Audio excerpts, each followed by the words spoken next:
अस्सलाम वालेकुम my dear students. उम्मीद है सब खैरियत से होंगे। तो बच्चों, आज हम फार्मेसी टेक्नीशियन के पार्ट 2 के सिलेबस फार्मास्यूटिक्स 3 से हॉस्पिटल फार्मेसी पढ़ रहे थे। तो उसका चैप्टर नंबर हम 3 कंप्लीट डिस्कस करेंगे।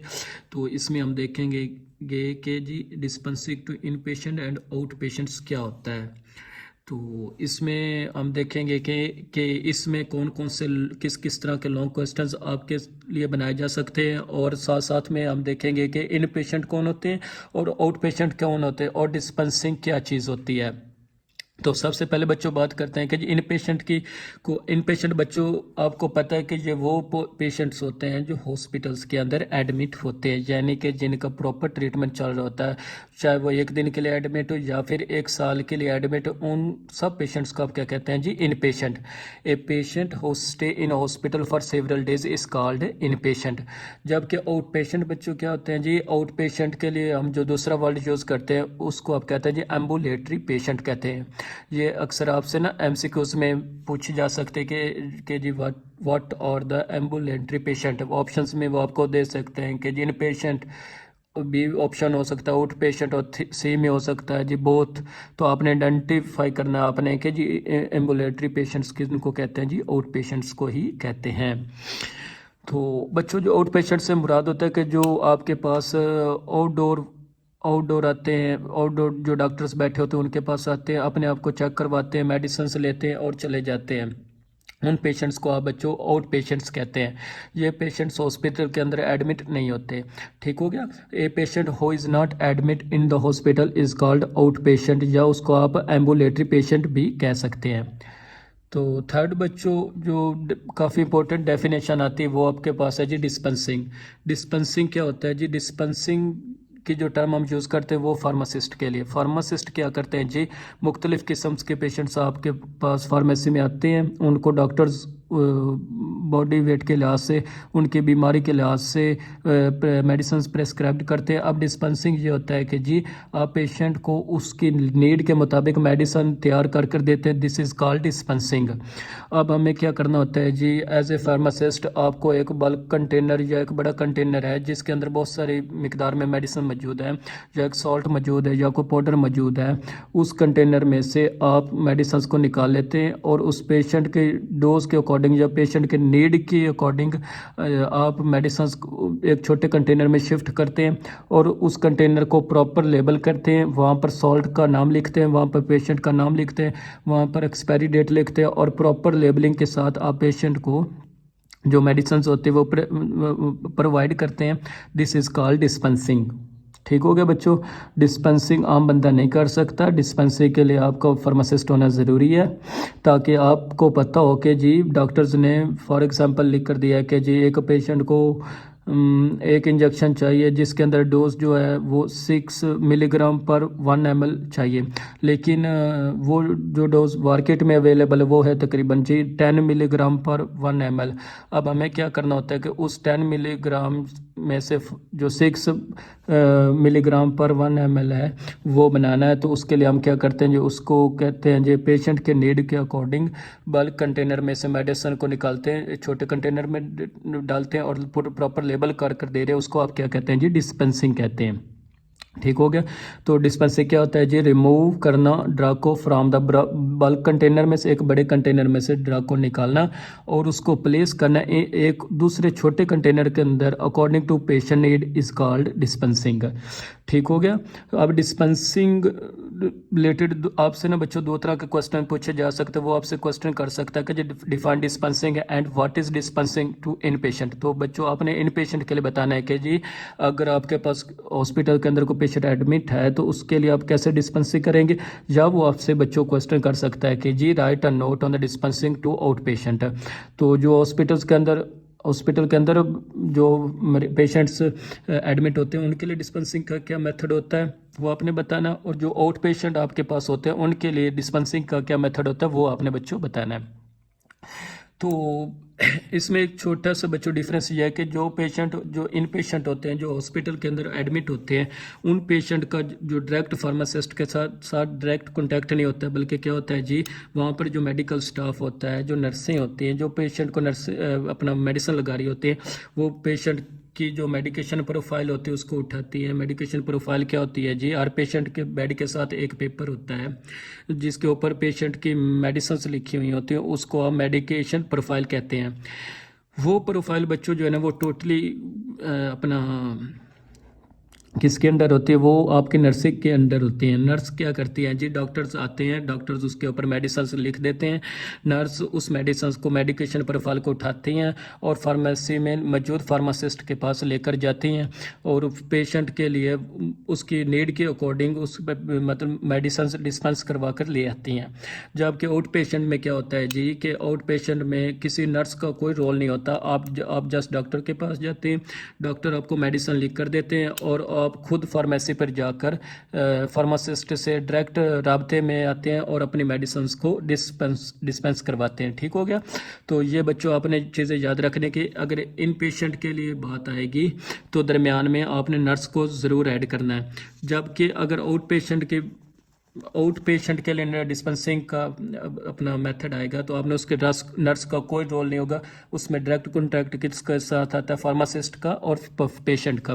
तो हमने बच्चों इसको कैसे लिखा? हमने इसको शॉर्ट किया है कि जी prescription of in patient is called the medication order या मेडिकेशन प्रोफाइल। ये भी पूछ लेते हैं कि जो मेडिकेशन प्रोफाइल किसकी होती है? मेडिकेशन प्रोफाइल हमेशा इन पेशेंट की होती है। आउट पेशेंट के बच्चों जो प्रोफाइल होती है ना वो उसको हम क्या कहते हैं जी?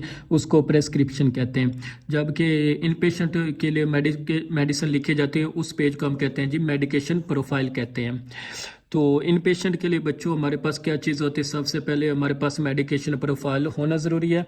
जब तक उस पेज के ऊपर डॉक्टर मेडिसिन को नहीं लिखता तब तक हम वो जो फार्मासिस्ट है वो पेशेंट के मुताबिक जो अपना मेडिसिन है उसको डिस्पेंस नहीं कर सकता। तो डॉक्टर का सिग्नेचर होना ज़रूरी है।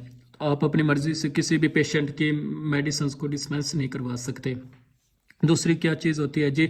जब फार्मासिस्ट जब अपना डॉक्टर मेडिकेशन प्रोफाइल के ऊपर मेडिसिन को लिख देता है तब नर्स क्या करती है जी? उस मेडिकेशन प्रोफाइल को फार्मेसी पर लेकर जाती है, क्योंकि जो भी मेडिसिन आपको इन पेशेंट के लिए चाहिए वो कहाँ से मिलेगी? जो वो फार्मेसी से मिलेगी।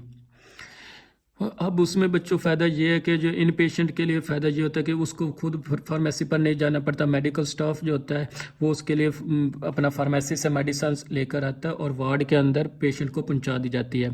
Required drug must be dispense and packed according to need of patient. अब उस मेडिकेशन प्रोफाइल के ऊपर जिस तरह से डॉक्टर ने मेडिसिन्स को अपना डिस्पेंस करने के लिए लिखा होता है, फार्मासिस्ट उसी तरह से मेडिसिन को अपना डिस्पेंस करता है और पेशेंट की नीड के मुताबिक पेशेंट की नीड के मुताबिक ही वो मेडिसिन्स को बनाता है और फिर और उसके बाद वो क्या करता है जी? नर्सिस के ना हैंड ओवर कर देता है और नर्सिस क्या करती है? उस मेडिसिन को अपने वार्ड्स के अंदर या नर्सिंग स्टेशन के अंदर सेव कर लेती है और जिस टाइम पेशेंट को लगाना होता है उस वक्त पेशेंट को वो मेडिसिन लगा दी जाती हैं। साथ साथ बच्चों आपने काम एक और भी करना होता है कि जब डिस्पेंस करना होता है इन पेशेंट के लिए तो उसको आपने प्रॉपर्ली लेबल करना होता है, क्योंकि वार्ड्स के अंदर एक ही वक्त के अंदर बहुत सारे पेशेंट्स होते हैं और बहुत सारे पेशेंट्स के लिए मेडिसिन डिस्पेंस हो रही है। तो अगर आपने उसके ऊपर लेबल के ऊपर पेशेंट का नाम, ड्रग का नाम, manufacturing date, expiry date, salt का नाम नहीं लिखा ना बच्चों, तो उससे क्या होगा जी कि मुख्तलिफ पेशेंट्स के जो मेडिसिन हैं वो आपस में मिक्स हो सकती हैं और इससे आपको काफ़ी सारा प्रॉब्लम्स बनेगा कि किस पेशेंट को कौन सी मेडिसिन डिस्पेंस की गई है। तो जो लेबल्स जो है ना वो होना बहुत ज़रूरी होता है। इसके बाद जी these medicine are now available in nursing station. जब आप इन मेडिसिन को बना लेते हैं तो डिस्पेंस कर लेते हैं, लेबल कर देते हैं, तो उसके बाद इन मेडिसिन को कहाँ पहुँचाना होता है जी? नर्सिंग स्टेशन के अंदर। नर्सिंग स्टेशन क्या होते हैं जो आपने देखा होगा कि हर वार्ड के अंदर जो नर्सें मौजूद होती हैं और उन नर्सों के बैठने के एक प्रॉपर रूम होता है, that is called nursing station. वहाँ पर सारी की सारी नर्सें मौजूद होती हैं और वहाँ पे मेडिसिन भी जो मौजूद होती हैं, जो जिस पेशेंट को जो मेडिसिन लगानी होती है ना वो नर्सिंग स्टेशन से मेडिसिन उठाई जाती हैं और फिर पेशेंट को लगा दी जाती है। तो बच्चों अब हमने क्या करना है, जो इन मेडिसन्स को हम नर्सिंग स्टेशन के ऊपर पहुंचाना है। और नर्सिंग क्या करेंगे, जब जिस वक्त पेशेंट को ज़रूरत होगी उस वक्त पेशेंट को मेडिसन लगा दी जाती है। तो देन हमारे पास जो भी आता है कि जो भी आप मेडिसिन डिस्पेंस करते हैं उसका आपके पास रिकॉर्ड होना ज़रूरी है। ऐसा बच्चों नहीं कि आपने मेडिसिन को डिस्पेंस किया और उसका रिकॉर्ड आपने के पास नहीं है। आपने बच्चों प्रॉपर रिकॉर्ड रखना है, ताकि कोई अगर इशू हो जाए तो आपके पास प्रॉपर रिकॉर्ड हो कि हमने फ़लाँ डॉक्टर की रिकमेंडेशन के मुताबिक ये मेडिसिन प्रेस्क्राइब की थी या पेशेंट को डिस्पेंस कर दी थी। तो ये हो गया जी इन पेशेंट के लिए किन किन पॉइंट्स को अमल करना ज़रूरी है। तो इसमें बच्चों हमने जो देखा है कि जो इसमें हम पेशेंट के साथ बिल्कुल डायरेक्ट कांटेक्ट में नहीं आए। किसके साथ कांटेक्ट हुआ, हमारा जो कांटेक्ट हुआ वो नर्स के साथ हुआ है। ठीक हो गया। अब हम बात करते हैं बच्चों सेकंड क्वेश्चन की, वो है जी that is dispensing to the out patient. अब अगर बच्चों आउट पेशेंट की बात करें ना, तो आउट पेशेंट के लिए ना नर्स का कोई रोल नहीं है। इसका डायरेक्ट कॉन्टैक्ट पेशेंट का और फार्मासिस्ट का डायरेक्ट कॉन्टैक्ट होगा। पेशेंट हॉस्पिटल्स के अंदर आएगा, डॉक्टर्स के पास जाएगा, एक डॉक्टर उसको एक पेज के ऊपर एक पर्ची के ऊपर मेडिसिन के नेम लिख कर देगा। उस पर्ची को आप बच्चों क्या कहते हैं जी, प्रेस्क्रिप्शन। प्रेस्क्रिप्शन का मतलब या उर्दू में उसे हम नुस्खा भी कहते हैं। तो बच्चों पेशेंट क्या करेगा जी, उस अपना प्रेस्क्रिप्शन को उठाएगा, फार्मेसी में फार्मासिस्ट के पास जाएगा। अब फार्मासिस्ट क्या करेगा जी कि पेशेंट की नीड के अकॉर्डिंग उसको जो मेडिसिन है वो डिस्पेंस करके देगा। और वो जो पर्ची आप लेकर गए उसको जो फार्मासिस्ट होता है वो अपने पास जी सेव कर लेता है। उसको रखने का जो मतलब कि अपने पास सेव करने का बच्चों जो अपना बेसिकली मकसद होता है ना, वो ये है कि जी आपको एज ए फार्मासिस्ट आपके पास प्रूफ होना चाहिए कि आपने मेडिसिन किसी पे अपना मेडिसिन जो है किसी पेशेंट को ही दी है, किसी को मतलब कि वैसे सेल नहीं की है, आपने मेडिसिन कहीं पे गायब नहीं की। तो इसलिए तमाम जो भी आपके पास डिस्पेंसिंग के लिए प्रोफाइल्स आती हैं, आप उनका प्रॉपर रिकॉर्ड रखना होता है, ताकि कल आपके ऊपर कोई क्लेम ना हो सके। चाहे वो इन पेशेंट के लिए डिस्पेंसिंग हो मेडिसिन की, या फिर चाहे वो आउट पेशेंट के लिए डिस्पेंसिंग हो मेडिसिन की। उसका जो बच्चों नुस्खा होता है ना, वो आपने फार्मेसी के अंदर स्टोर कर लेना होता है। और उसका दूसरा जो बेनिफिट है वो ये है कि जी at the end of the month आपको बच्चों पता चल जाता है कि जो हमारे पास इतने नुस्खे आए और इतनी मेडिसिन लिखी हुई हैं और इतनी एक अपना मंथ के अंदर जो मेडिसिन हैं वो यूज़ होती है हमारे हॉस्पिटल्स के अंदर। तो जब आपने नेक्स्ट मेडिसिन परचेज करनी होगी तो आपको एक आइडिया मिल जाता है कि हमारे हॉस्पिटल्स के अंदर मंथली कितनी मेडिसिन रिक्वायरमेंट है। So dispensing to out patient क्या होती है जी, it is a good to have separate the pharmacy for in patient and out patient. तो अच्छा तरीका तो बच्चों ये है कि जी अगर आपने इन पेशेंट के लिए डिस्पेंसिंग करनी है तो उसके लिए आप अलग फार्मेसी रखें, और अगर आपने आउट पेशेंट के लिए डिस्पेंसिंग करनी है तो उसके लिए आप अलग फार्मेसी रखें। ऐसा क्यों होना चाहिए? ऐसा इसलिए होना चाहिए कि देखिए कि अगर जो जनरल हॉस्पिटल्स होते हैं या बड़े हॉस्पिटल्स होते हैं उसमें आपके पास बहुत सारे पेशेंट्स होते हैं। तो एक ही वक्त में अगर आप एक या दो फार्मासिस्ट मौजूद होंगे, वही इन पेशेंट को डील कर रहे होंगे, आउट पेशेंट को भी डील कर रहे होंगे, तो उसमें ज़रा टाइम लग जाता है। लोगों की लंबी लंबी लाइन्स लग जाएंगे, लोगों को वेट करना पड़ेगा और चीज़ें ज़्यादा मिक्सअप होने का खतरा होता है। तो बेहतर तरीका बच्चों यही होता है कि आप अलग फार्मेसी करें ताकि इन पेशेंट जल्दी से हो जाए और आउट पेशेंट भी जल्दी से फ्री हो जाए, किसी को बहुत ज़्यादा वेट ना करना पड़े, हर बंदा एक स्मूथ वे में मेडिसिन को हासिल कर सके। अगर बच्चों आप ऐसा भी नहीं कर सकते, दूसरा ऑप्शन ये होता है कि आप फार्मेसी एक ही कर लें लेकिन उसके अंदर विंडोज़ अलग अलग बना लें, दो खिड़कियां बना लें। एक खिड़की से इन पेशेंट को सर्व किया जाए मेडिसिन, जो भी मेडिकल स्टाफ आ रहे नर्स हैं उनको मेडिकेशन प्रोफाइल लेकर आ रहे हैं, वहाँ पर मौजूद जो भी बंदा है वो इन पेशेंट के लिए मेडिसिन निकाल कर दे दे। और जो दूसरी विंडो वहाँ पर सिर्फ आउट पेशेंट जो हैं उनकी लाइन लगी हुई हो और वो आसानी से हर बंदा अपनी लाइन अपनी बारी पर जल्दी जल्दी मेडिसिन को डिस्पेंस करवा ले। अदरवाइज बच्चों क्या होता है जी, ज़ाहिर है वार्ड के अंदर आपने हॉस्पिटल्स के अंदर काम कर रहे हैं तो जो आपका कोलीग है या आपका मेडिकल स्टाफ का बंदा है, वो अगर आपके पास मेडिसिन लेने आएगा तो आप उसको ह्यूमन नेचर है कि उसको आप पहले सर्व करेंगे। तो उससे बच्चों क्या होता है जी, आउट पेशेंट को या वो पेशेंट जो एडमिट नहीं है हॉस्पिटल्स के अंदर, उन पर फार्मेसी पर बहुत ज़्यादा वेट करना पड़ता है। इसलिए बेहतर तरीका यही है कि जी जो पहली प्रायोरिटी यही होनी चाहिए कि आप फार्मेसी अलग कर दें। अगर आप जगह नहीं है तो इतनी मैन पावर नहीं है तो आप दूसरा ऑप्शन बच्चों ये है कि आप फार्मेसी एक कर लें, लेकिन विंडोज़ अलग अलग कर लें। एक से आप सिर्फ इन पेशेंट को ट्रीट करें और दूसरे से आउट पेशेंट को ट्रीट कर लें। यहाँ पर बच्चों हमने यही बात मेंशन की है कि या तो सेपरेट विंडो होनी चाहिए एक ही फार्मेसी के अंदर।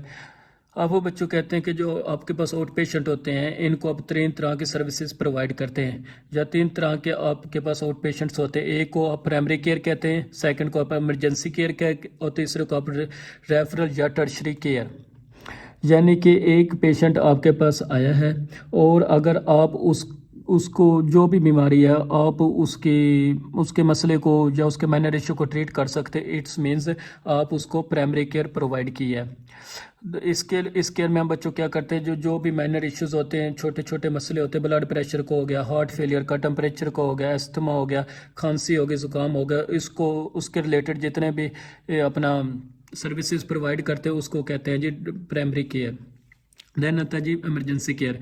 दूसरे इसके अलावा हमारे पास वो भी पेशेंट्स होते हैं बच्चों जो हमारे पास अपना इमरजेंसी में आते हैं, उनको हम वेट नहीं करवा सकते। उन पेशेंट को आपको पहले देखना पड़ता है, उसको आप क्या कहते हैं जी emergency care. This care deals with the severe emergency health issues. इसमें हमारे पास वो पेशेंट्स आते हैं जो कि बहुत ज़्यादा इमरजेंसी कंडीशन में होते हैं, उनको हमने सबसे पहले ट्रीट करना होता है।